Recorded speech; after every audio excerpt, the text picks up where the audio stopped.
Queue న్యూస్లో పనిచేయటకు senior video editors కావాలను సంప్రదించవలసిన నెంబర్లు 8688926084. నేటి మాట చూసుకుంటే ఉచిత బస్సు ప్రయాణంలో కిక్కిరిసిపోతున్న జనాలు, ఉచితంగా చదువు అందించే బడుల్లో విద్యార్థులు లేక బోసిపోతున్న ప్రభుత్వ పాఠశాలలు, గంటలు ప్రయాణానికి వెంపర్లాడుతున్న ప్రజలు, ఒక్క విద్యార్థి భవిష్యత్తును మార్చే తరగతి గదుల్లో నిశ్శబ్ద ఛాయలు.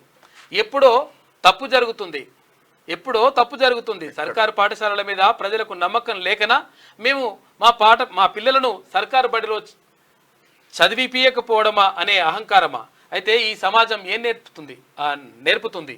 ఇదే తంతు ఇలాగే కొనసాగితే ఒకప్పుడు ఈ రాష్ట్రంలో గవర్నమెంట్ పాఠశాలలు ఉండేవనే విషయాన్ని రేపు చెప్పుకోవాల్సి వస్తుంది. ప్రజల అవకాశాన్ని ఆసరాగా మలుచుకుంటున్న కార్పొరేట్ వ్యవస్థలు విద్యను వ్యాపారం చేసి కోట్ల రూపాయలు దండుకుంటున్నాయి. అయితే ఓ మధ్యతరగతి మానవుడు తన సంపాదనతో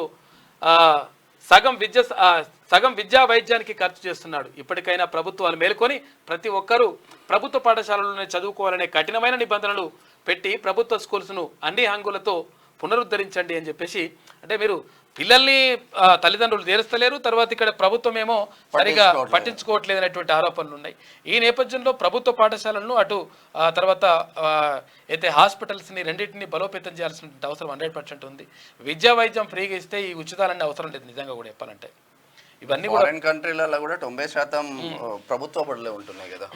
మీకు వార్తలు రాయడం, విశ్లేషణ చేయడం వచ్చా? అన్యాయాన్ని ప్రశ్నించడం తెలుసా? ఇంకెందుకు ఆలస్యం? క్యూ న్యూస్ మిమ్మల్ని ఆహ్వానిస్తుంది. క్యూ న్యూస్లో పనిచేయటకు అనుభవం గల కంటెంట్ రైటర్స్ కావాలను సంప్రదించవలసిన నెంబర్లు 8688926084.